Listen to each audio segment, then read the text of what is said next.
आपको आपने महसूस किया कि मेरे भी झड़ रहे हैं? वो हेयर फॉल ट्रीटमेंट की ज़रूरत है जो कि PRP होती है। कहते हैं कि बीवियां बहुत टेंशन देती हैं, तो क्या आप ये रीज़न समझते हैं कि बीवियों की टेंशन की वजह से लोगों के ज़्यादा बाल गिरते हैं?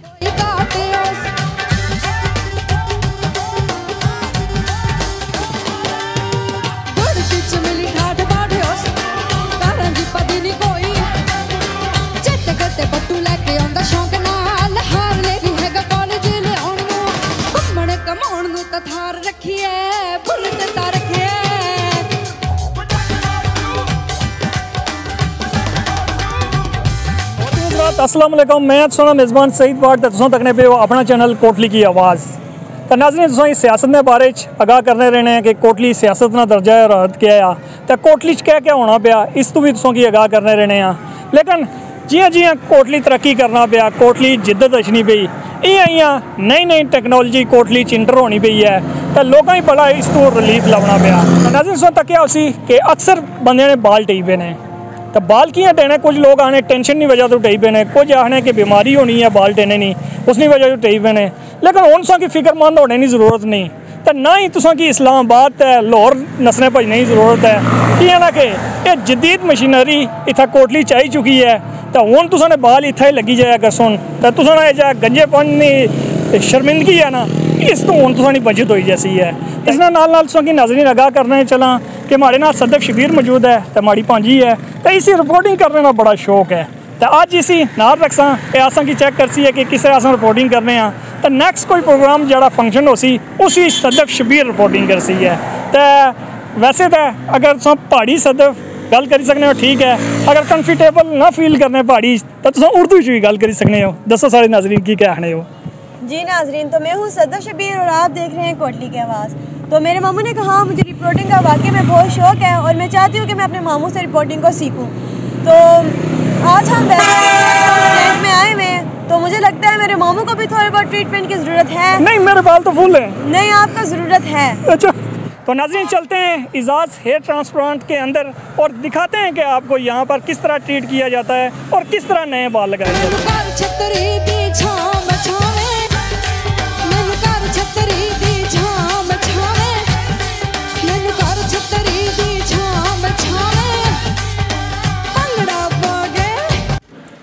तो नाज़रीन इस वक्त रिसेप्शन पर मौजूद हैं, तो यहाँ से पूछेंगे कि इन्होंने कोटली शहर का इंतखाब किया, क्या कोटली शहर में इतने गंजे लोग मौजूद हैं कि इन्होंने ज़रूरी समझा कि ये कोटली शहर ही इस सिस्टम के लिए बेहतर है? तो सबसे पहले आप ये बताएं कि आप कहाँ से बिलोंग करती हैं? मैं इस्लामाबाद से बिलोंग करती हूँ। अच्छा, आपने क्यों ज़रूरी समझा कि कोटली शहर में ये सेटअप लगना चाहिए? पहले कोटली में इस तरह की फैसिलिटी पहले नहीं थी। लोगों को इस्लामाबाद रावलपिंडी की तरफ आना पड़ता था और काफ़ी ट्रैवल करके आना पड़ता था, और फिर दोबारा फॉलोअप्स के लिए और हर 2-3 दिन के बाद दोबारा आना पड़ता था। इस वजह से फिर हम लोगों को काफ़ी लोगों ने सजेस्ट किया कि आप लोगों को कोटली मूव करना चाहिए और अपनी एक ब्रांच इधर भी बनाना चाहिए। इस वजह से हम लोग कोटली की तरफ मूव किया। ब्रांच भी है? जी, हमारी टोटल हमारी 3 ब्रांचेस हैं। ठीक है, तो ये बताएं कि कोटली शहर आपको कैसा लगा और यहाँ के लोग आपको कैसे लगे? जी माशाल्लाह, कोटली बहुत खूबसूरत है और यहाँ के लोग भी बहुत अच्छे और बहुत मेहमान नवाज लोग हैं। ठीक है, तो मेरी बांजी ने इंट्रो में कहा कि मेरे बाल भी झड़ रहे हैं, तो आपको लगता है कि मुझे भी इस चीज़ की ज़रूरत है? जी, बिल्कुल, आपको बिल्कुल इस चीज़ की ज़रूरत है। आपने महसूस किया कि मेरे भी झड़ रहे हैं? आपको बिल्कुल ज़रूरत है, आपको हेयर फॉल ट्रीटमेंट की ज़रूरत है जो कि PRP होती है। ठीक, आपको PRP के ट्रीटमेंट लेना चाहिए। ठीक, एक तो होता है कि बाल गिर रहे हों तो उसको रोकना है, और दूसरा नए बाल जिनके गिर चुके उनके नए लगाने हैं। ये दो चीज़ें। जी, ये 2 अलग चीज़ें हैं। जिनके बाल गिर रहे होते हैं उसके लिए होता है PRP। अच्छा। और जिनके बाल गिर चुके होते हैं उसके लिए हेयर ट्रांसप्लांट होता है। ठीक है, तो ये कितने दिन में बाल आ जाते हैं वापस? इसका एक लंबा प्रोसीजर होता है, वो आपको डॉक्टर साहिबा गाइड कर देंगी। इससे रिलेटेड जितना भी होता है प्रोसीजर, ये 6 to 8 मंथ्स का एक प्रोसेस होता है आपका हेयर ग्रोथ पीरियड जो होता है। ठीक है। अच्छा मैडम, सबसे पहले तो आप अपना नाम बताएं कि आपका नाम क्या है? मेरा नाम डॉक्टर ज़ारा है।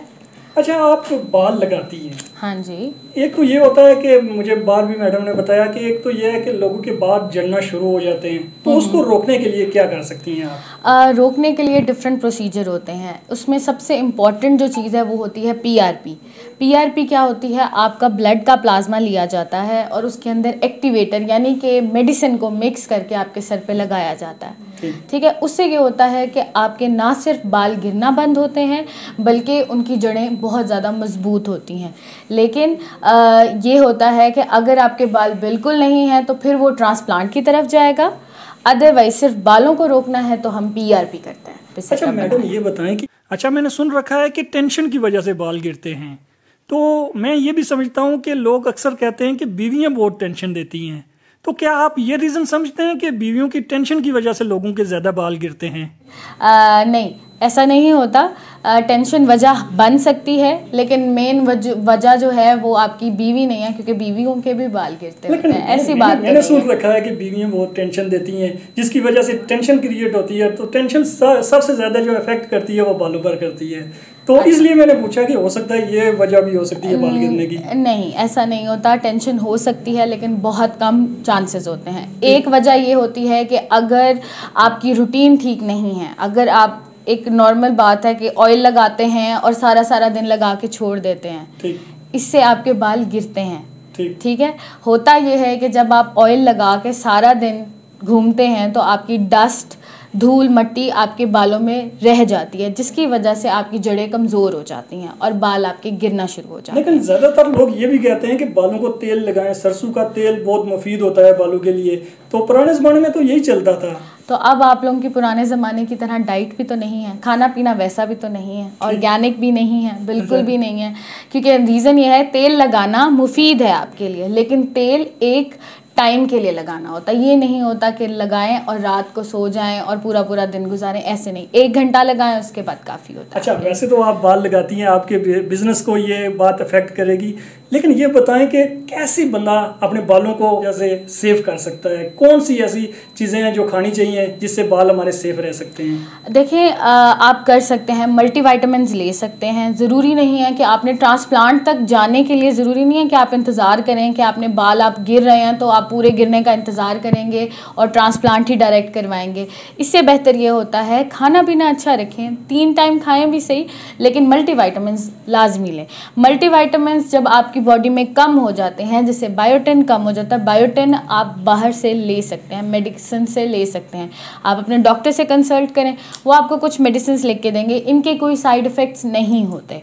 ठीक है, ये आपकी बॉडी के लिए ज़रूरी होते हैं, जो ना सिर्फ आपकी स्किन यानी कि जिल्द को अच्छा करते हैं बल्कि आपके बालों को भी अच्छा करते हैं। अच्छा, कुछ लोगों के डैंड्रफ बहुत होता है बालों में। हाँ जी, इसकी क्या वजह है? ये एक बहुत अहम वजह है बाल गिरने की, क्योंकि बालों में जब डैंड्रफ होता है, डैंड्रफ से आपकी जड़ें जो हैं वो कमज़ोर होने लग जाती हैं। कुछ एक वजह ये भी है कि इसकी के मौसम की वजह से खुश्की बहुत ज़्यादा होती है, और अगर आप बहुत सारे केमिकल वाले शैम्पू इस्तेमाल करते हैं जिसकी वजह से आपको खुश्की होती है। कुछ शैम्पू आप डैंड्रफ को कंट्रोल करने के लिए इस्तेमाल करते हैं, जबकि वो उसको कंट्रोल की बजाय एक दफ़ा तो वॉश करेंगे वो कम हो जाएगा, लेकिन दोबारा बार वॉश करने से वो डैंड्रफ बढ़ता जाता है। तो ये आपको ख्याल रखना चाहिए कि आप जो प्रोडक्ट इस्तेमाल कर रहे हैं, जो चीज़ इस्तेमाल कर रहे हैं, वो आपकी सेफ है आपके बालों के लिए या नहीं। लेकिन मैडम ये भी तो है ना, मार्केट में बहुत सारे शैम्पू है। हाँ। बंदा कौन सा चूज करे? आप कंसल्ट कर सकते हैं। अगर आप डॉक्टर के पास नहीं भी जाते हैं तो आपको सल्फेट फ्री शैम्पू इस्तेमाल करने चाहिए। सल्फेट फ्री वो होते हैं जिसमें केमिकल की मिकदार बहुत कम होती है या तो नहीं होती। ठीक है, बाकी खुश्की के इलाज के लिए भी बहुत सारी चीज़ें होती हैं जो हम रिकमेंड करते हैं, जिससे खुश्की प्रॉपर तौर पे ख़त्म हो जाती है। ठीक है, अच्छा ये बताएं मैडम के सर्दियों में बाल ज़्यादा गिरते हैं या गर्मियों में? सर्दियों में गर्म पानी ज़्यादा इस्तेमाल करने की वजह से बाल बहुत ज़्यादा गिरते हैं। लेकिन गर्मियों में धूप भी तो पड़ती है। गर्मियों में धूप पड़ती है, ऑयल होती है, लेकिन शॉवर हम बार लेते हैं। ठीक है, मौसम के साथ साथ हर चीज़ चेंज होती है आपकी। जैसे स्किन जिल्द आपकी बहुत ज़्यादा खुश्क हो जाती है सर्दियों में अगर आप कोई चीज़ इस्तेमाल नहीं करते। ठीक है, वैसे ही बालों की स्किन भी वैसी होती है, खुश्की ज़्यादा होती है। गर्म कैप्स, गर्म पानी, ये सारी चीज़ें बाल गिरने की सबसे बड़ी वजह होती है। ठीक है मैडम, ये बात बताएं कि अगर किसी के बाल झड़ रहे हों तो रोकने में कितना टाइम लगेगा? मिसाल के तौर पर मेरे बाल गिर रहे हैं तो कैसे मुझे पता चलेगा कि मैंने मैडम से ट्रीटमेंट ली है, उसके बाद मेरे बाल गिरना रुक गए हैं?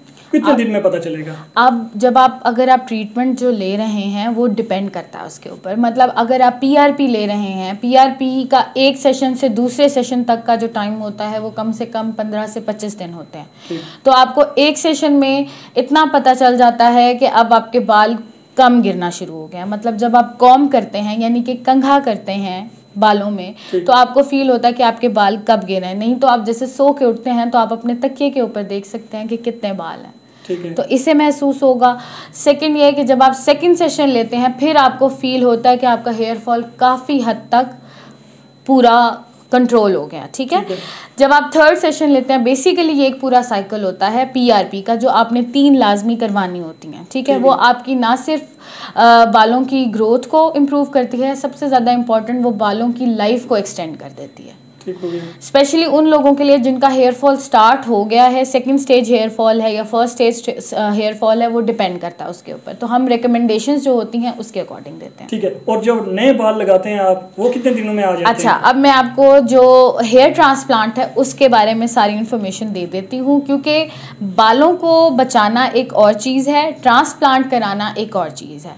ठीक है। ट्रांसप्लांट बेसिकली जो होता है, आप एक दिन में जब करवा के जाते हैं, ये नहीं होता कि बाल इंस्टेंटली आ जाते हैं, ऐसा कुछ भी नहीं होता। नॉर्मली ट्रांसप्लांट का ये होता है कि जब आप ट्रांसप्लांटेड बाल लगवा के जाते हैं, 1 हफ्ते की केयर करते हैं, उसके बाद 4 से 8 हफ्ते का जो ड्यूरेशन होता है वो आपके शेडिंग फेज़ होती है। मतलब ये कि जो बाल हमने लगाए हैं सिर्फ जड़ें रह जाती हैं स्किन के अंदर, बाल गिर जाते हैं, झड़ जाते हैं। ठीक है। एक दफ़ा ऐसा लगता है कि जैसे आपका स्कैल्प क्लियर हो गया, आपने ट्रांसप्लांट कराया ही नहीं है। फिर उसके बाद ग्रोथ शुरू होती है, कम से कम 2 महीने के बाद ग्रोथ स्टार्ट होती है, लेकिन फ़ौरन बाल लंबे नहीं होते। ठीक है। 6 से 7 महीने में अच्छे बालों की लेंथ होती है और आहिस्ता आहिस्ता ग्रोथ आपको पता चलती है, बालों की ग्रोथ शुरू हो जाती है। पहली दफ़ा जो ट्रांसप्लांटेड बाल होंगे उनकी ग्रोथ जो होगी वो स्लो होगी। आहिस्ता आहिस्ता जब एक दफ़ा ग्रोथ पूरी मुकम्मल हो जाती है फिर बाल वैसे ही ग्रो करते हैं। आप उसको काटें, डाई करें, ट्रिम करें, शेव ऑफ करें। लेकिन मैडम आप ट्रीटमेंट एक बार करती हैं? ट्रीटमेंट एक दफ़ा होता है। ट्रीटमेंट एक दफ़ा होता है। ये एरिया पे डिपेंड करता है। अगर आपका एरिया बहुत ज़्यादा है तो ऑब्वियसली वो 2 सेशंस में होगा। दूसरा सेशन का ये होता है कि आप जब एक सेशन करवा लेते हैं तो 6 महीने के बाद आप दोबारा सेशन ले सकते हैं। सही। ताकि हीलिंग भी हो जाए, ज़ख़म भी भर जाए और बाल निकलना भी शुरू हो जाए। हमें पता चल जाता है कि अब इसको दूसरे सेशन की ज़रूरत है या नहीं है। वो हर पेशेंट की कंडीशन पे डिपेंड करता है, एरिया पे डिपेंड करता है कि उसका गंजापन किस स्टेज पे है। सही। ठीक। अच्छा, ये भी बताएं कि कुछ लोग कहते हैं कि दाढ़ी के बाल आप सर में लगा देते हैं, तो ऐसा ही होता है? अच्छा, ये सवाल लोगों के जहन में आता है, बिल्कुल ऐसा होता है। इसमें ये होता है कि जिसका बैक साइड से डोनर कम होता है, मतलब बैक साइड से हम सर के बाल निकालते हैं, अगर जिनका कम होता है हम मेगा सेशन करते हैं जिसमें दाढ़ी के बाल आते हैं, दाढ़ी के बाल लिए जाते हैं, सीने के बाल लिए जाते हैं और टांग के बाल लिए जाते हैं। ठीक है। ये 3 साइड्स होती हैं जहाँ से हम बाल ले सकते हैं। ठीक है। ठीक है। तो ये पॉसिबिलिटी है कि हम यहाँ से लेते हैं बाल, लेकिन डिपेंड करता है, जिनका डोनर नहीं होता ये उस केसेस में होता है, वरना नहीं होता। ठीक है। सेकेंडली ये होता है कि हेयर ट्रांसप्लांट जो एक सबसे इम्पॉर्टेंट चीज़ है जो लोगों को नहीं पता, कि लोग समझते हैं सिर्फ हेयर ट्रांसप्लांट सर के ऊपर होता है, ऐसा बिल्कुल भी नहीं है। सर पे वो लोग कराते हैं जिनका गंजापन होता है, ऑब्वियसली इसी तरह ही है। जिनके आईब्रोज नहीं होते, आईब्रोज नहीं होते, भवें नहीं होती, ट्रांसप्लांट भवों का पलकें आपकी ये होती हैं, भवें आपकी ये होती हैं। हाँ, भवें होती हैं, जिनकी भवें नहीं होती भवों पे भी ट्रांसप्लांट होता है। अच्छा। और हम करते हैं। ये ज्यादातर लड़कियां नहीं कराती हैं क्योंकि हाँ, उनको लड़कियां ही कराती हैं। पतली हो, ऐसी हो, पतली ऐसी नहीं, जिनके नहीं होते मर्दों की चली जाती हैं, लेकिन कुछ जेनेटिक कंडीशंस होती हैं जिसमें मर्दों की भी नहीं होती। अच्छा। हाँ, ऐसा होता है। ठीक है। अब मर्दों में सबसे ज्यादा कॉमन उनके दाढ़ी के बाल नहीं आते।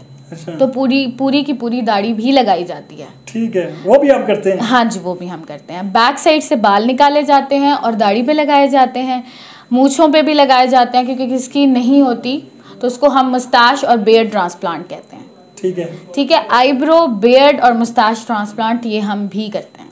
तो मैडम एक बात और भी मैंने सुन रखी है कि चेहरे पे जो धब्बे पड़ जाते हैं या जैसे खड्डे पड़ जाते हैं, हाँ, इसके डिफरेंट ट्रीटमेंट्स होते हैं। उसके लिए मुआयना सबसे पहले ज़रूरी होता है कि पेशेंट अपना मुआयना कराए कि किस स्टेज पे है, उसके स्कार्स कितने डीप हैं, उसके अकॉर्डिंग रिकमेंडेशन, यानी कि हम उनको बताते हैं कि आपके लिए क्या सूटेबल है, क्या आपके लिए कारआमद होगा और कौन कौन सा ट्रीटमेंट आप करा सकते हैं। तो मैडम ये बात बताएं कि अगर किसी को शुगर है, ब्लड प्रेशर है, वो भी करवा सकते हैं या कोई अलामात ट्रांसप्लांट के लिए? हाँ नहीं, इसमें ये होता है कि आप शुगर हो, रखा है कि जिस बंदे को शुगर हो उसके जो ये जो होते हैं जख्म वो इतना जल्दी नहीं भरते। हाँ। बिल्कुल ऐसा ही होता है, लेकिन हम करते हैं। शुगर वाले पेशेंट्स का भी होता है ट्रांसप्लांट, लेकिन उनकी कंडीशंस में थोड़ी सी चेंजिंग्स होती हैं, आपकी मेडिसिन चेंज होती हैं, क्योंकि एक हफ्ता आपने दवाइयाँ खानी होती हैं ट्रांसप्लांट के बाद। वो नॉर्मल पेन किलर्स वगैरह होती हैं, एंटीबायोटिक्स होती हैं। तो जब शुगर वाले पेशेंट करवाते हैं, एक तो हम इस चीज़ का ख्याल रखते हैं कि प्रोसीजर के दौरान उनकी शुगर मेंटेन रहे, ठीक है। उसके लिए हम on and off vitals check करते हैं, मतलब ये सारी चीज़ें चेक करते हैं, उनकी शुगर कितनी है, ब्लड प्रेशर कितना है, पल्स कितनी है, ये सारी चीज़ें चेक करना लाजमी होता है। तो वो चीज़ें भी हम चेक करते हैं, साथ ही साथ कुछ टेस्ट हम करवा लेते हैं पहले ही, प्रोसीजर से पहले। ट्रांसप्लांट हो सकता है, लेकिन ये है कि कुछ कंडीशंस है। अगर आपकी शुगर बहुत ज़्यादा हाई है और इंसुलिन पर हैं आप, तो फिर हम देखते हैं कि ज़रूरी है या नहीं है ज़रूरी, वो डिपेंड करता है पेशेंट पे। तो ये बात बताएं मैडम कि ब्लड प्रेशर का कोई ताल्लुक नहीं है इससे। ठीक हो गया। ये बात बताएं कि आपके पास मर्द ज़्यादा आते हैं बाल लगवाने के लिए या ख़वातीन? देखें, अगर एवरेज देखी जाए तो मर्द हजरात में गंजापन बहुत ज़्यादा है एज़ कम्पेयर टू औरतों के, ठीक है। अगर हम मवाजना करें दोनों में, तो मर्दों का ये मसला ज़्यादा होता है, क्योंकि मर्दों में जेनेटिकली, यानी कि उनके अबाव अजदाद से ये चीज़ चलती आ रही होती है, तो उनके अंदर गंजापन मोस्टली कॉमन है।